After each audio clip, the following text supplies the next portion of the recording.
And we would like to thank everybody for taking the time and joining us here over a lunchtime webinar. As Ukone rightly indicated, this webinar follows on our first in-person engagement that we had in Cape Town on the 19th of March. Now, I recognize some of the names here, and thank you for joining us again. We did tell you we will have a follow-up, but we're also cognizant that there are many that could not join in person, so we're very happy to see you here. So we do hope that these two are quite complementary. Now, to provide an idea or to see the context of oversight and parliamentary oversight, OUTA has been engaging quite a bit within this sphere with our past work on parliamentary oversight reports. But this project has also now expanded for quite some time now due to funding that we've received from the European Union. Now, this project that we are engaging with are with partners such as Open Up and the Parliamentary Monitoring Group, but we aim then to increase transparency and accountability within Parliament. So we wish to develop an accessible and user-friendly dashboard on parliamentary oversight, expanding on the current work we are doing as well as PMG, but to ensure that this enhances the public's access and understanding of what occurs within Parliament. There are various outcomes, but we do also wish to emphasize that your presence here and the work we will be doing up until 2026 is all going to lead within these shared initiatives we've got going. So OUTA will continue with our work in parliamentary oversight and publishing our annual parliamentary oversight reports, and then also engaging in other research activities and making these reports and subsequent resources available to the public, as will be made available on our website. And the link to our website containing this information will also be shared with you within the chat. Now, Open Up is extremely indispensable to what it is we do, as well as what it is PMG does. They are the ones that make available through their website development for people to utilize these tools with visual aids and data interpretation.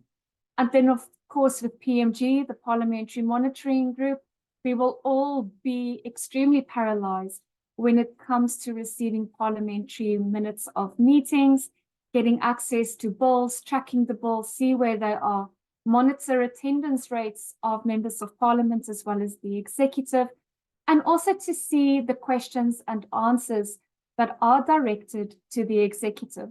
So we are very honored in order to collaborate with these partners and other stakeholders, such as today represented by Liz, together with the co-funding by the European Union.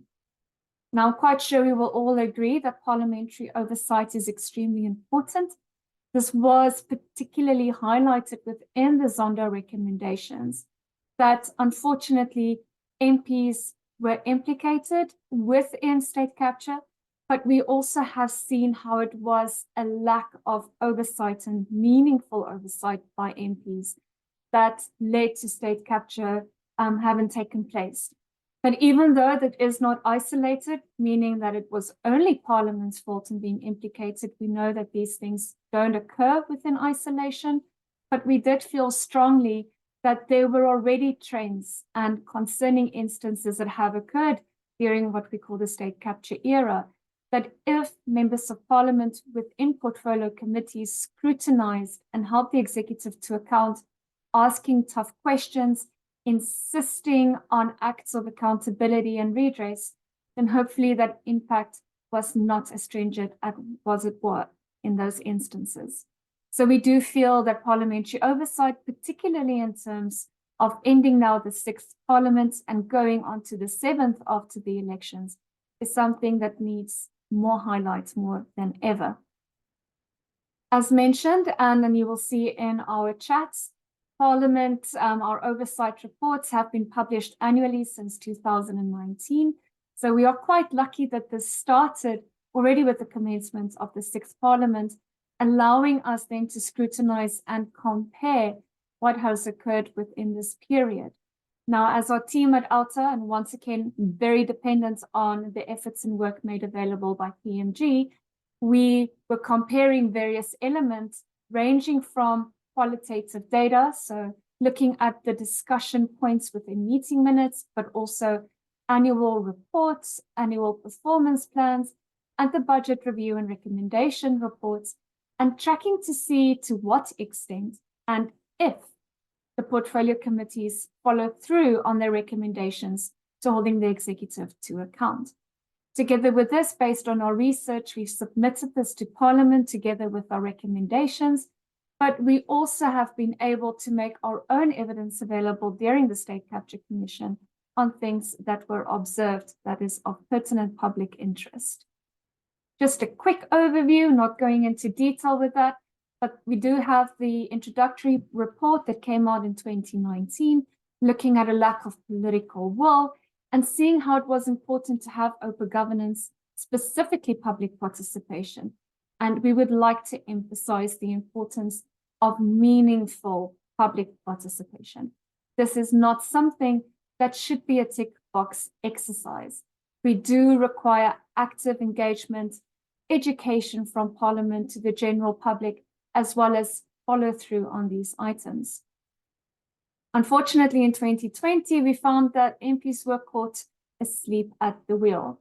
We do also recognize that with COVID-19, and especially when it hit us proper within March 2020, that Parliament had to pivot from an in-person attendance of meetings to a virtual attendance. And now we are seeing a hybrid environment. So we were lucky to see there's been an increase in committee meetings and attendance, but unfortunately having an increase in meetings did not equal more substantive follow-through on important matters raised. We were hoping that through the mechanisms that have been employed during the COVID years, making meetings more available, having higher attendance rates, that we would see an increase in the will within Parliament. But unfortunately, we still found that they were dragging their feet.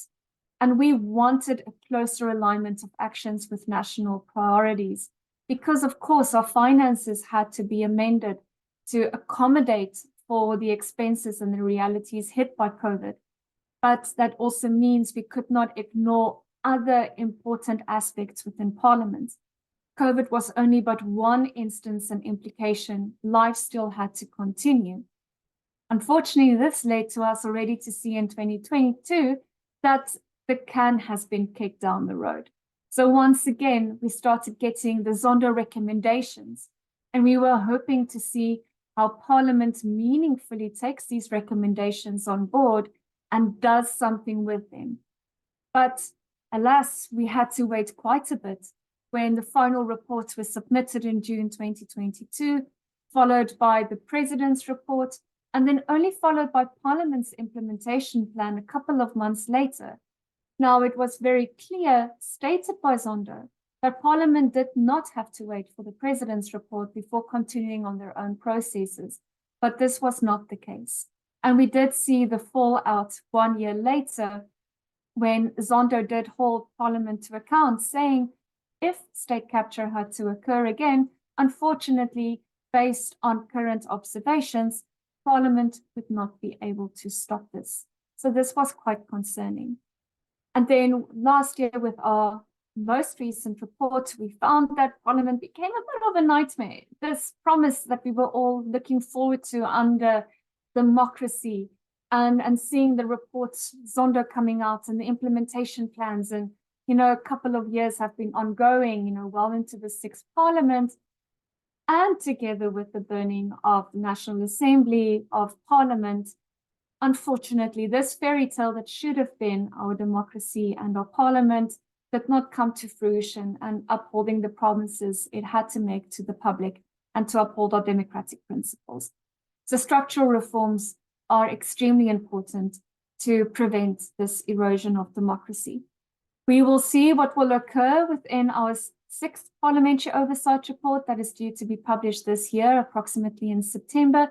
And we are cognizant that this will be the final year and we will be scrutinizing the legacy reports. This is also something that PMG is working on, and their research is quite forthcoming planned for it to be released in May. So we do urge you to keep your eyes on PMG's website to review their work on the legacy reports. And we will have another webinar in June this year reflecting on the legacy reports. And we are asking the question, in terms of the 6 Parliament's legacy, is this legacy laudable or is it lamentable? The verdict is still out. Now, yes, bearing in mind that this webinar focuses on the budget, we do wish to acknowledge that there are other oversight mechanisms. So these are mechanisms that range from within the parliamentary committees on receiving and scrutinizing financial statements and annual performance plans, and then holding the executive to account. Portfolio committees can summon any public official at any time to report on and to question what is occurring internally. But together with this, Parliament can also invite other stakeholders, civil society organizations, academics, and policymakers to come and present to portfolio committees on what it is they have been observing and researching on. And this is something that we really do hope that Parliament in the 7th Parliament takes to heart, to have a closer collaboration with South African public and not to remain isolated within a bubble. There are a number of other oversight mechanisms that are forming part of formal and informal influencing.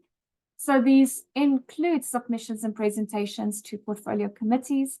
We also do wish to urge everybody within this webinar, and you can tell your colleagues, your friends, and your families that, it's really also our responsibility to engage with Parliament.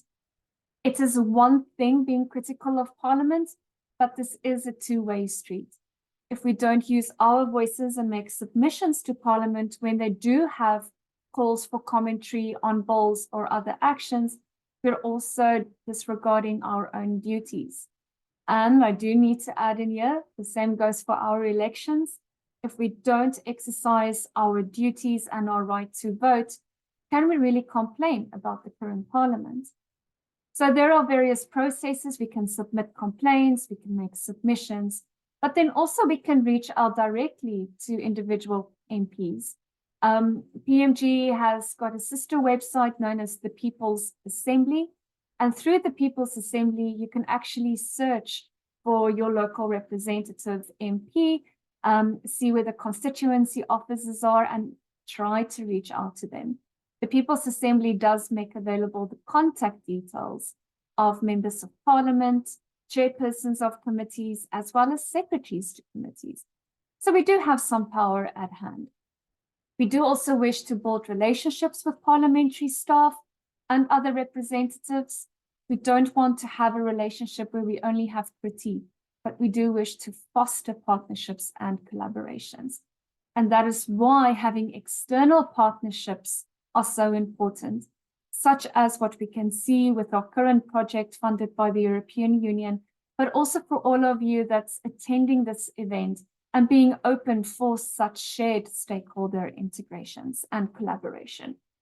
So going from these oversight mechanisms, as rightly indicated, the theme of this webinar is looking at the budget as an oversight mechanism. So in this instance, I wish to hand over to Liz to continue scrutinizing how the budget can be used. Liz, over to you. Is it afternoon? Yes, good afternoon, everyone. It's really great to be here. I think this is how we have to move in trying to engage and encourage the public to participate. I'm from the Green Connection, which is environmental and social justice organization, which is very much focused at the grassroots level of encouraging ordinary South Africans to have a say in decisions that affect them. Next slide. And you can look at the website if you want more. And then recently, the Green Connection has become involved in an initiative about connecting members of Parliament and civil society, particularly focused on the next 7th Parliament, because we know, irrespective of whatever political party is in power, there will be lots of new MPs, because we see that every time we have an election cycle. And those new MPs are coming into an institution, and A, they don't know the rules, but secondly, because, as Rachel has indicated, basically the Parliament has experienced state capture, and whether it's out of that or not, there's a necessity for us to help those MPs be strong guardians of democracy and not to repeat the mistakes of the last Parliament. So very important. There's a little website there that you could watch a movie. Next slide. So Bridges is an initiative of the Africa Centre combined with the Green Connection, and we are hoping many civil society organizations will join in.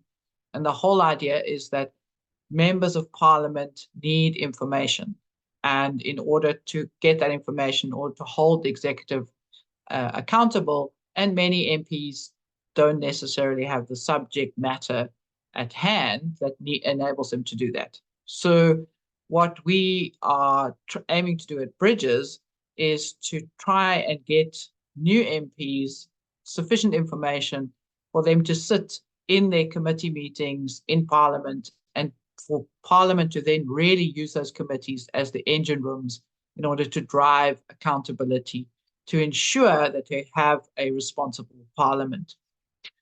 And the way to do that, we believe, is around looking at the money. You know, one always says follow the money. So that's what we need to do. Before we move to the next slide, I just want to again point out, we created a little video which was used in our education around the country, and that's the link to it about how Parliament works. Okay, so now let's just jump in. So when we think about Parliament, obviously there are various cycles, and so I'm just going to outline the cycle. We don't have a lot of time for at a webinar level, but I'm just going to give you some insights, and obviously there's lots more we can talk about. I'm also very glad that the Parliamentary Budget Office, I want to mention them and that they are here, is because I'm not an accountant, I'm not a financial expert, and it's the Parliamentary Budget Office does a fantastic job. I've seen them in action of analyzing all the finances every year and presenting in very easy to understand number crunching, so that those can be used by MPs to hold the executive to account. So you might think that the budget starts in February and that this is all that we see. We see the finance minister arrive, tell us how they're going to spend the money, and that's it. And everyone get frustrated in February about the problems that you didn't want the tax to go up here, or you didn't want money to go into a particular project, but you can just sit and shout and scream. You can write letters to the newspaper. You can have a protest, but nothing's going to change. So let's start with the first step. So in August and September, this is when the executive is working, and the Auditor General is also coming together with the reports and performance reviews of the previous year's spending. Because remember, the year ends, and in March, so April, we start off again, and the Auditor General reports and performance reviews are all now rolling. And those then need to be prepared and presented to Parliament. Next click. And so what happens is it's in October, there is something called the Budget Review and Recommendatory Reports, the BRRRs. What that means is in every department, the executive presents to the parliamentary committees what they've done and how much money they've spent. So the Auditor General will come and say, there was this much wasted expenditure. The Office of the President on Monitoring and evaluation will come and say, this is how good or bad a job they did.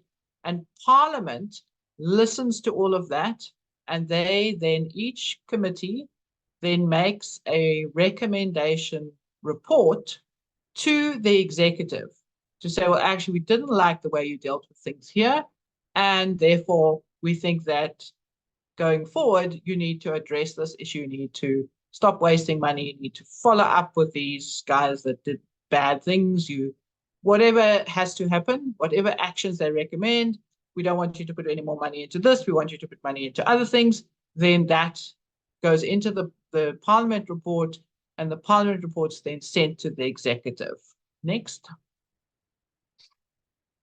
So those reports, and they normally, I mean, the timeline, they normally start receiving information at the end of September. The BER period is like the first 2 weeks to 3 weeks of October.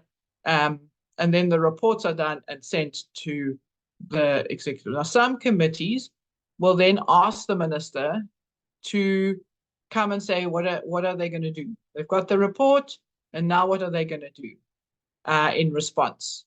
But others have just handed over the report and then sat back and hoped that something new would happen. Next. So that if the minister is doing his job or her job, they should be taking the words of Parliament. Parliament is there to represent the people, and changing whatever they were going to spend. And then that will go, those priorities should then form part of the kind of what we would say is the state of a nation, is kind of the policy statement, which is the president saying, okay, well, this is what we're going to do. And that should be based to some extent on feedback. And then the next one. And then we should see that the finance minister should take the priorities of government of the year and put that into a budget speech. But it doesn't stop there. So when you thought that was the end of it, no, there's still something else that happens. So once we have looked at the budget speech, then we start looking at how is the money going to be spent in all the different departments. So then again, we come down, if you're interested in energy or water or housing or crime, you can actually start looking at how has the department proposed to spend its money that year. That budget then needs to be, okay, next one, Okhoni. That budget in all those departments gets sent to the same committees, the engine rooms that are aligned to the executive departments. And that committee then has to look at the plan of activities that the department is proposing, and they look at the money and they say, we agree this is a good idea, or we don't agree and we want you to change things. And they therefore approve, or they can amend or recommend amending the budget for the year.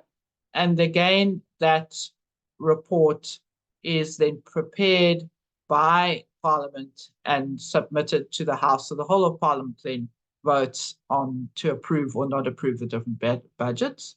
Next. So now, where do we fit in? So that's what Parliament's doing. That's what members of Parliament are doing. What is civil society? What are the members of the public doing? So what the opportunity, so as Rachel said, maybe I'll just backtrack. As Rachel said, there are different ways of engaging with Parliament. One of them is to petition or write to Parliament. At any point, you can write to Parliament and give your views, and they have to take notice. Well, they should take notice. Maybe have to, but they should. So by writing and saying, but we want to engage on the oversight reports at the oversight moment, this is an opportunity for you to come and say, but the electrification budget hasn't been spent well. We haven't seen households being connected, or where are the solar water heaters? They've been promised as solar water heaters. We don't see anything happening.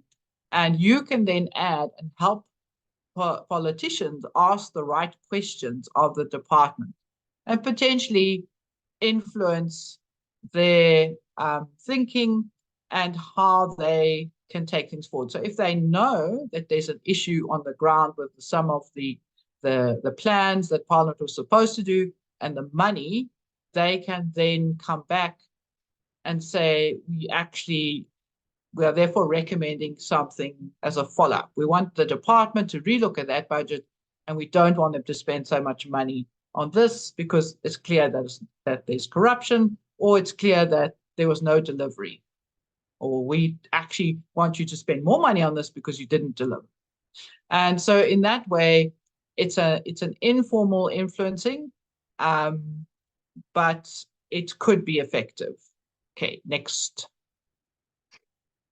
And then in May, before the committees vote to approve the budgets and approve the plans, they should have, and sometimes this is only with SCOPA, but every committee should have an opportunity for the public to influence and to input and say, this is what we believe the money should be spent on, because Parliament is supposed to represent the people. Now that has happened in some cases and hasn't happened in others. And so it's something that we should be working to demand for the new Parliament, that they listen. So Parliament is supposed, it's not a case of you represent of someone who gets voted in and then you never see them for 5 years.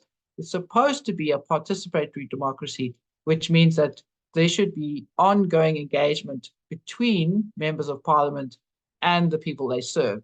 And this is different to this very loose constituency office idea, because our Parliament is not structured according to physical location type of constituencies.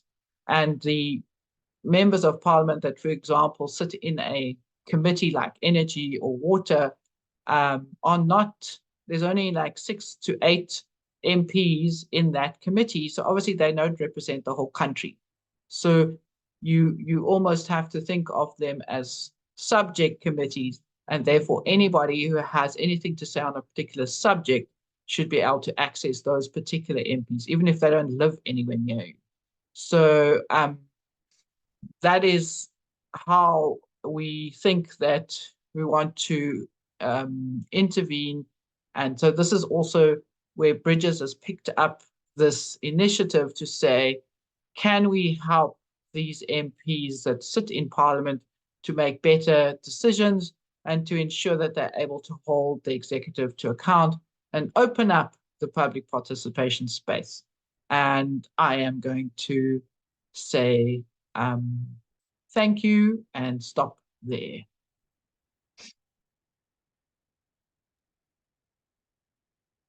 Thank you so much for that, Liz. Just a quick question before you continue with your more in-depth notes. We have a question from Liso Ndutiana for you, and they want to know, how can organizations join Bridges? So at the moment, Bridges is a very new initiative, but you can actually at this point go straight to me and send an email, and Khone can put my email address in the chat, and we will pick it up. But we can immediately put you onto a email list where you can at least get information at the moment, and we can tell you when the next committee or next meeting will be happening. Bridges is certainly going to be focusing on climate change and whether departments are directing their budgets towards fixing climate change or making it worse. And if you remember, the president has already instituted an adaptation fund. So where there's floods, where there's droughts, all of those things, there's a possibility for us to make sure that money isn't being wasted, but is actually being directed to address, which is the current social and eco-justice crisis in the country. So that's kind of a taste of what's to come. Thank you so much, Liz. And sorry, without any further ado, you may continue with your in-depth analysis of the budget. Well, are there no other questions? No, Is no, so sitting far. relaxing? So far, we're good. They're all just eating their lunch. So far, so good. Okay. Fanny, do you want to throw the next lot? Yeah, you can skip that slide. We've done that. So this is just, and this is Vuki Mali was developed through a partnership with civil society, Budget Justice Coalition, FNUP, and the Treasury to provide some information about how we unpack. So this, again, I'm just going to give you a quick run through. So if we look at what, for example, a budget would look like, you would see a whole lot of categories, and you can get an understanding of where is the money going just by looking at something like this. So you can see that there's a huge block for learning. Then what is always scary is the second block, debt service. So this is when we've borrowed money, we have to pay back the interest. And if you think that the whole page is the budget, and you look at what proportion of the page is that blue debt service cost, you can see a lot of our money is going to service debt. And so as a country, we need to think very carefully about what we borrow money for, because otherwise we're just going to keep paying back the interest, and we won't have the money for the things that we want to actually do in the country. So you'll look at, community development, for example, or even social and economic development. Okay, next. So this was similar. I'm actually not going to go but this is if we look at different departments and what they're getting as a proportion. But let me move on. And so this is just an example of energy, minerals and energy, and then what are they spending their money on? And what I just want to point to is two things. Is when you look at that very big blue thing, that's 5 billion of their budget is going into programs and projects. Now, what on earth would that be? But actually, when you unpack it, a lot of that is not staying with the department. It's actually being siphoned or passed over for electrification, for example. And then you would find that Eskom gets a chunk of it and municipalities get a chunk of it. And so that money is there for electrification. And part of the problem is Treasury gives it to the Minerals and Energy Department. They pass it on to Eskom. Now there's clearly it's a broken telephone. You don't know who's being held accountable for it. It's quite difficult as a country to try and manage that. So is that the best way to spend the money? Is this the best way to distribute the money? Those are kind of questions. And then I think for me, if you think about nuclear energy, only contributes less than 3% at the moment to our electricity. And we know we need money for electricity because we are, at the threat of load shedding at this point, but we don't have enough. And yet look at the size of the budget that's going into nuclear energy regulation and management. And let me just say that can't really be reduced because that's a historical budget. Because if you have nuclear waste, for example, and you have nuclear, which has got it's a risk, it's a high risk energy source in terms of there has to be special budgets to manage it. So do we want to make that worse or do we want to change things around? So and then if I look at the mine health and safety, just to give you another example, it's quite a small budget, but every day we hear of collapses in the mines. We have people where mines haven't been rehabilitated, they haven't been closed, and there's this constant impact on local people around mines. So maybe that needs to be increased. I'm just throwing those in as examples, but this is the kind of thing that we want to start looking at and saying, well, as people on the ground, what do we want our budget to look like? Next.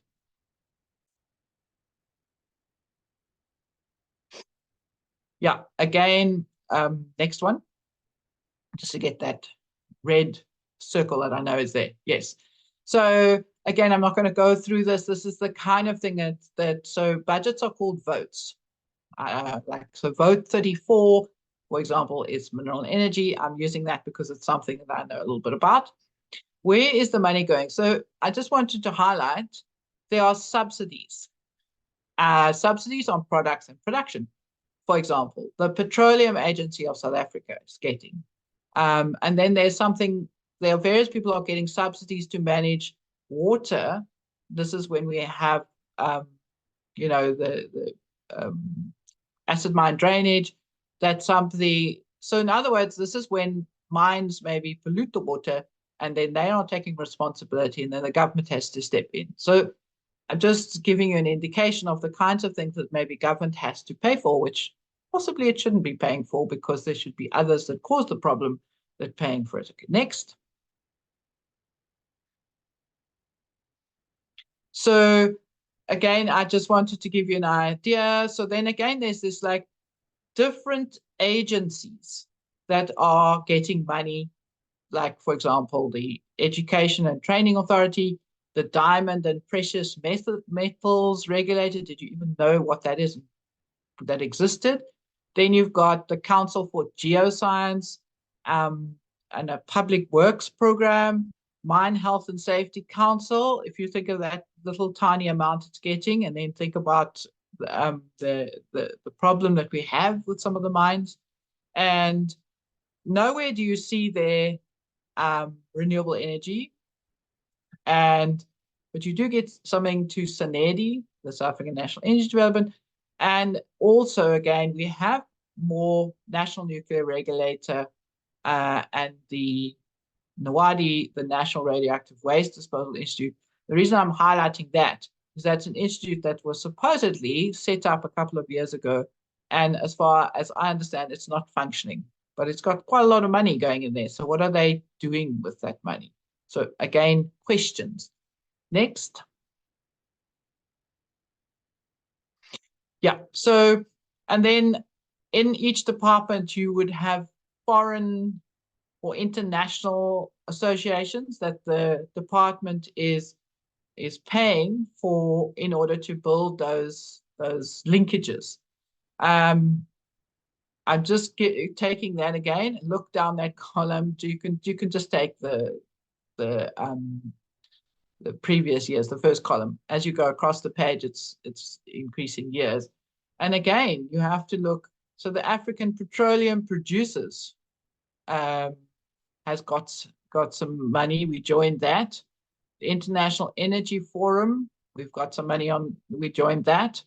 The Generation 4, that's the pebble bed, which was we have not been involved. We wasted 10 billion rand, and it was stopped. So, but we still seem to be paying money at the international level to be part of that. The Renewable Energy Agency, we are part of that. And then energy efficiency, we don't seem to pay. We've only started paying recently if we look on the right-hand columns. And then the International Atomic Energy Agency, that's quite a whack of money for, as I said, for a part of the electricity demand, which is only 3% of the supply. So next. So when we look at the legacy reports, I remember we said that each parliament, each year, a committee will produce its BER report in October, and then at the end of its session, of the end of its parliamentary timeframes, I know it's now that this in 2024, and I'll give you an example of minerals and energy, they produced a legacy report. In other words, this is their report they're handing over to the next committee to say, this is what we think we missed, and this is what we think you need to concentrate. They didn't put the writing in red, I did. But they have admitted that the solar water heater program didn't roll out, and it might have been a problem. And I think if you had to look into that, even if you Google and you get the press reports, you'll see it's been a complete disaster. And yet, solar water heater program would enable many, many households, many vulnerable households, to actually have hot water. Even they wouldn't for free. So they would not actually have to pay scarce resources on electricity, which gets more and more expensive.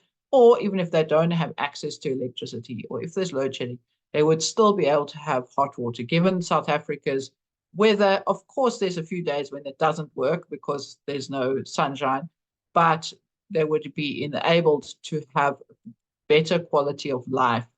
And so there's something that this portfolio committee has flagged as something that the next parliament needs to pick up on. Next. Yeah, and then I'm not actually going to deal with those. That's just some way of looking at how different grants are allocated, so you get an idea of which grant, where the money is coming from, where it's going to be spent in different things. And yep, in the interest of time, I shall stop there. Thank you. Thank you both, Liz and Rachel, for those insightful, commentaries, and I think we learned a lot in the process. I just want to touch on something while the opportunity presents itself. Rachel spoke about our project earlier on in collaboration with PMG, as well as Open Up. We just want to let everyone know that Open Up does have a user survey, and I will post the link on the chat just for you guys to take some time over there and just do that survey for us. And without further ado, I am going to jump straight into the questions that we currently have.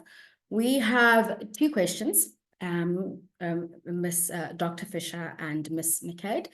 And the first one, I think both of you could answer this, could touch on this, and that is, how is the budget divided up between the 9 provinces?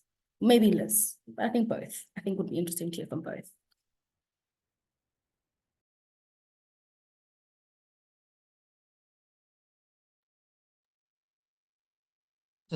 Finding all the buttons so I'm not muted. I was just trying to see if that was on one of the slides, but otherwise at Treasury level you will see how it's divided up. And it's not like 9 provinces divided by 9. It's obviously dependent on what provinces put forward as their ask from Treasury. And also some of it might be coming through, like if it's the environment affairs, then you go, so that's a concurrent competence. So there's some at national and some at provincial. And then there might also be some special projects. Like, for example, if we're looking at alien clearing in, this is just like the world of environment, and then there's a whole public works program, and then so some of the money might go through provinces and some of it would go through national. So there's no one answer for that. I thought I might have had in one of the slides how this particular budget was divided up between provinces, but I don't think I do. But yeah, so that's my answer to that one. Perhaps shortly from me on this, together in support of what Liz said, is that also the budget is divided on an equitable share depending on the per capita of each province. So of course, if you consider Gauteng being the economic hub of South Africa, one could expect it to get a larger share of the budget distribution. Thank you. Thank you so much for those responses. We have a question again from Monique. We actually have a few questions coming in, so I hope you ladies are both prepared for that. Monique is asking, in an ideal world, what do you hope for Parliament to do differently in the 7th Parliament?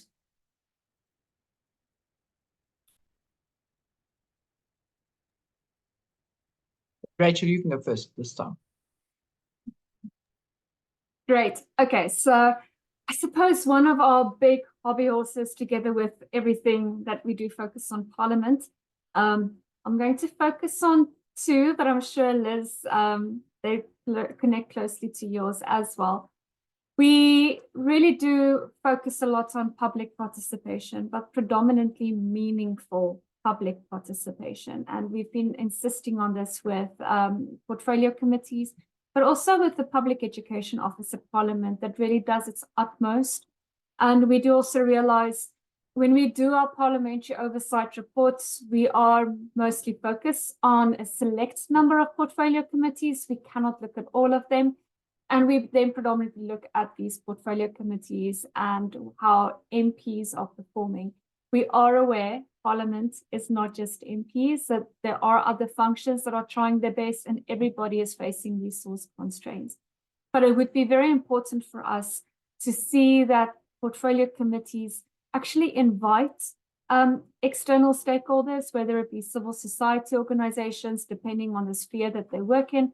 As an example, Green Connection when it comes to mineral resources and energy. You probably are well aware in the media, OUTA's work on the National Skills Funding Aid Scheme for students, how important NSFAS is so that higher education and training invites us and other interested stakeholders that are being impacted. So to come closer to the public and Parliament portfolio committees. But we do also find within the budget review and recommendation reports, the documents that portfolio committees scrutinize when they do compile these reports are predominantly insular internal documentation of government, whereby it would be the Auditor General of South Africa reports and audits, annual reports, and they don't really look to external resources. Now, many institutions, academic institutions, and for example, the Public Affairs Research Institute, PARI, conduct robust and useful research that would benefit Parliament if they actually refer to those. So we would like the 7th Parliament to more actively engage and expand their horizons so that they do not form part of their own echo chambers. Liz. I think you've said it all.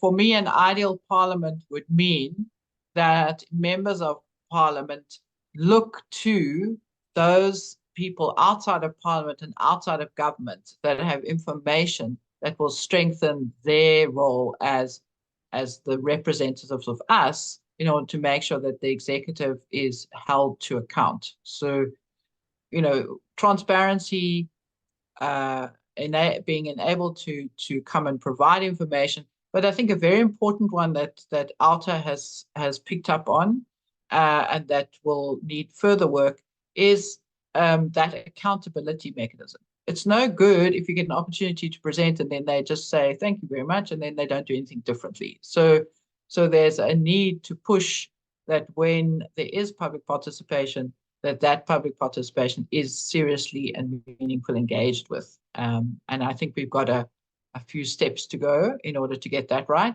But that's what I would like to see in the 7th Parliament is real engagement and not lip service. Right. Thank you. We've got 3 questions to go, just being cognizant of the time. The first question is from Eliso, and she wants to know, how would introduction of a binding fiscal anchor proposed by the National Treasury in February, which essentially is a predetermined benchmark/ratio that bounds how much government can spend, affect the power MPs have in amending the budget? I can take that one, starting with it. So there are 2 different things. One is how much money can be spent, and Treasury should have the right answer the right to say, we only got this much money in the kitty, you can't spend any more. If there's a decision to spend more than we have in the kitty, and if we're borrowing, then we need to be able to interrogate, what are we borrowing for? So, and if we agree or we don't agree. So I think that's the one aspect. The second aspect is, if we have a fixed amount we can spend, then there has to be debate about how we spend it and which priorities government takes and which they don't. And that is where the committee can come in and say, this is not a priority. We don't think we should be spending money on this. However, this is. And so there can be an adjustment, you know, money from education can go to health, or money from justice can go to social grants, whatever it is. Those things can also be adjusted on the basis of whether MPs feel which are the priorities. And the important thing is if communities, people on the ground, can give input into that to say, well, actually, crime is radical. We can't do anything unless you deal with crime. So please, this year, can you put more money into crime? Next year, give us more electricity, whatever it is, you know. But if that becomes a meaningful engagement, then the country can only benefit and be strengthened, and then we can really say we have a democratic government. And perhaps also to jump in, I do like, Lisa, you pointing out can affect the power of MPs in amending the budget. Now, rightly, yes, according to the rules of National Assembly, members of Parliament within the portfolio committees have the right to scrutinize budget line items and recommend changes or withholding some of the line items if they see these committees or government is not implementing it properly and they fail to reach those targets that they've set. However, we haven't really seen evidence of portfolio committees doing this. So it's one thing having the power, it's another thing using it. So I think that is something that we would like to emphasize also in the 7th Parliament, that MPs use this tool that they do have at hand. Thank you so much, Dr. Fisher. We have another question here. I don't know, I think perhaps Liz could answer this, and we could follow with Dr. Fisher's comment as well. The AG made previous recommendations during COVID to have live audits and not 12 to 18 months later. Any evidence of implementation? You know, the Parliamentary Budget Office is probably the best to kind of, but I would say we're not seeing it coming any better. And I think part of it is that Parliament needs to pick up the whip and demand answers. The other issue is sometimes you have a department or an agency that just delays and drags and doesn't provide information. So then you can't even get the audits, you know. So never mind getting live audits, you can't even get the audits from previous years. So I think whip cracking would be useful, but in my view, I haven't seen any evidence of them being able to get it together in a faster way. And part of our problem is that we are often looking at the historical numbers and the historical actions, and so whatever we are saying we don't see the results straight away because it's this very long process. But that's why I was saying better to start in October rather than shouting and yelling when we get to February. Thank you. And I think in closing, there's a person in question, and I think I will give it to Rachel. How does the public engage with civil societies to put pressure on the Parliament? Thank you, Khone, and thank you, Nanganu, for posing that question. Now, there are multiple ways. First of all, you know, civil society organizations such as OUTA is highly dependent on support from the public. So on the one hand, yes, please do become a supporter of OUTA. You know, any donations are welcome. But even if you just wish to be kept informed through our newsletters and being part of the community, following us on social media, LinkedIn, Facebook, or X, we greatly appreciate your participation in that way. Secondly, engaging in events such as this, once again, we appreciate you taking the time to register and to attend, because it helps us also increase and expand on our base of stakeholders. And then, for example, this survey link that Khone published, particularly for the EU project, is greatly going to assist us in the project and open up in terms of developing a dashboard that not only civil society, but the citizens, parliamentary officials can use and find informative. You know, so I want to say financial support just general social support, attending this, and then contributing to our survey so that we can also effectively improve our own processes. Thank you so much to both the panelists. I think it was a fantastic and engaging discussion that we had. And with that, our webinar does come to an end. I would like to extend a heartfelt thank you to all the participants for your active engagement and attendance today.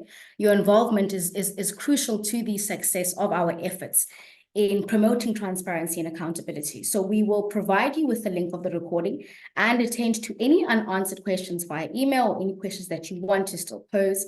Once again, thank you for joining us, and we look forward to your continued support and participation in our future initiatives.